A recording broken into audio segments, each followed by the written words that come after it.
జగన్మోహన్ రెడ్డి బాదుడే కార్యక్రమంలో భాగంగా ప్రజల మీద కరెంట్ ఛార్జీలు పెంచుతా ఉన్నారు కాబట్టి దాన్ని తగ్గించడానికి మా పార్టీ పరంగా కూడా పోరాటం చేస్తా ఉన్నాం. ఏదన్నా కూడా ఇప్పుడుండే పరిస్థితుల్లో ఈ పార్టీ పరంగా పిలుపునిచ్చిన వెంటనే గ్రామాల నుంచి రైతులు అయితేనేమి, అభిమానులు, పార్టీ కార్యకర్తలు అయితేనేమి, దాంతోపాటు టౌన్ లో ఉన్నటువంటి కౌన్సిలర్లు, సర్పంచులు, ఎంపీటీసీలు, పార్టీ నాయకులు, అభిమానులు, బీసీసీ, మైనార్టీలు అందరూ కూడా పాల్గొని విజయవంతం చేయడం చాలా సంతోషంగా ఉందని చెప్పడం జరుగుతూ ఉంది. ముఖ్యంగా నేను ఎక్కువ మాట్లాడిన కానీ కరెంట్ ఛార్జీలు విషయంలో చంద్రబాబు నాయుడు పార్టీ అధికారంలోకి వచ్చేకి అబద్ధాలు చెప్పి పార్టీ అధికారంలోకి వచ్చారు. ఆ రోజు ఏమన్నాడు కరెంట్ ఛార్జీల మీద, నేను వస్తే అధికారంలోకి వస్తే ఛార్జీలు తగ్గిస్తా అని చెప్పేసి మీతోనే మీకు సోలార్ పవర్ ఇచ్చేసి మీతోనే కొనుగోలు చేస్తా అని చెప్పేసి మీకు ఏ విధంగా కూడా కరెంట్ ఛార్జీలు పెంచడం చెప్పేసి అన్ని విధాలుగా ఆ రోజు ఆ అధికారంలోకి రావడానికి అన్ని ప్రయత్నాలు చేసిన పరిస్థితి ఉంది. ఆ విధంగానే ప్రజలు నమ్మినారు. ఎందుకంటే సూపర్ 6 ఇస్తా అన్నాడు, కరెంట్ ఛార్జీలు పెంచనన్నాడు.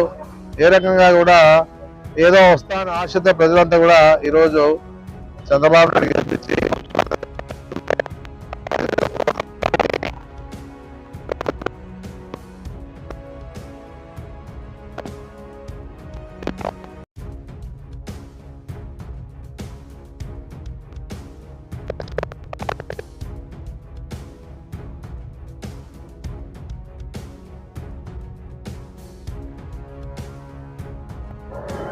వెళ్తులు లేకుండా చేసే పరిస్థితి కూడా చేస్తాడు. ఎందుకంటే కరెంట్ ఛార్జీలు రోజు ఎక్కువ తక్కువ కట్టే పరిస్థితి ఉంటుంది ప్రజలంతా కూడా. ఆ పరిస్థితుల్లో వాళ్ళతో డబ్బు ఉండదు, లేకపోతే ఇంకో వారం కట్టాలని అనుకుంటారు. ఏ విధంగా కడతారు, తప్పదు, కరెంట్ ఛార్జీలు తప్పదు కట్టేది.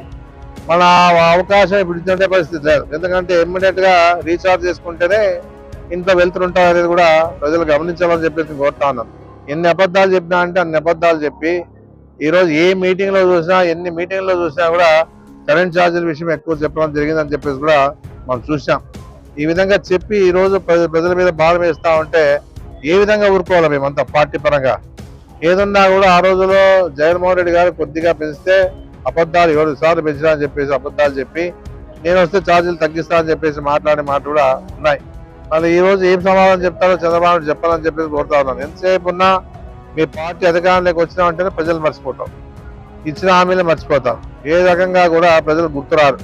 అధికారంలోకి వచ్చే వరకు ప్రజలు కావాలి. అధికారంలోకి వచ్చాక మీ పార్టీ బలోపేతానికి కష్టపడతారే కానీ ఏ విధంగా కూడా మీ ఎమ్మెల్యేలు బాగుండాలా, మీ పార్టీ కార్యకర్తల నాయకులు బాగుండాలా.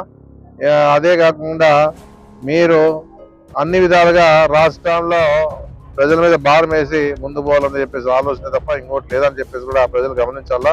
ఇది రెండోసారి అబద్ధాలు చెప్పడం. గతంలో కూడా ఆ రోజుల్లో 2014లో అబద్ధాలు చెప్పినాడు. ఎందుకంటే జగన్మోహన్ రెడ్డి పార్టీ పెట్టిన తర్వాత ప్రజల అభిమానం చూస్తా ఉంటే తట్టుకోలేని పరిస్థితిలో చంద్రబాబు నాయుడు ఆ రోజుల్లో రైతులు రుణమాఫీ చేస్తామని చెప్పేసి, పొదుపు సంఘాలు రుణమాఫీ చేస్తామని చెప్పేసి చెప్పిన పరిస్థితి ఉన్నా చేయలేని పరిస్థితి. ఆ రోజు కూడా అన్ని అబద్ధాలు చెప్పి అధికారంలోకి వచ్చాడు. రెండోసారి కూడా ఆయన 2019లో ఎన్నో రకాలుగా అబద్ధాలు చెప్పినా నమ్మలే. ఎందుకంటే జగన్మోహన్ రెడ్డి గారిని చూస్తామని చెప్పేసి ఆలోచనతోనే ప్రజల అబద్ధాలు చెప్పినా నమ్మలే. ఎందుకంటే జగన్మోహన్ రెడ్డి గారిని చూస్తామని చెప్పేసి ఆలోచనతోనే ప్రజలంతా జగన్మోహన్ రెడ్డి గారికి ఓటు వేసి మంచి మెజార్టీతో గెలిపించిన పరిస్థితి ఉంది. మళ్ళీ ఈ రోజు ఉండే పరిస్థితిలో ఇన్ని రకాల సూపర్ 6 అంటే 3 సిలిండర్లు ఫ్రీ ఇస్తా అన్నాడు. అమ్మఒడి ఎంతమంది ఉంటే అంతమంది ఇస్తా అన్నాడు. రైతు భరోసా 20,000 చేస్తా అన్నాడు. ఈ 18 ఏళ్ళకే 18,000 ఇస్తా అన్నాడు. అదే కాకుండా నిరుద్యోగ వృత్తి ఇస్తా అన్నాడు. ఈ రకంగా ఈరోజు అబద్ధాలు చెప్పి 50 ఏళ్ళకి పెన్షన్ ఇస్తా అన్నాడు. ఈ రకంగా ఈ రోజు ఉండే పరిస్థితి అబద్ధాలు చెప్పి అధికారంలోకి వచ్చిన తర్వాత ప్రజలు బాధలు అనే పరిస్థితి తీసుకొచ్చా అని చెప్పేసి నేనంతా గమనించాలా ప్రజలని చెప్పేసి కోరుతా ఉన్నాను.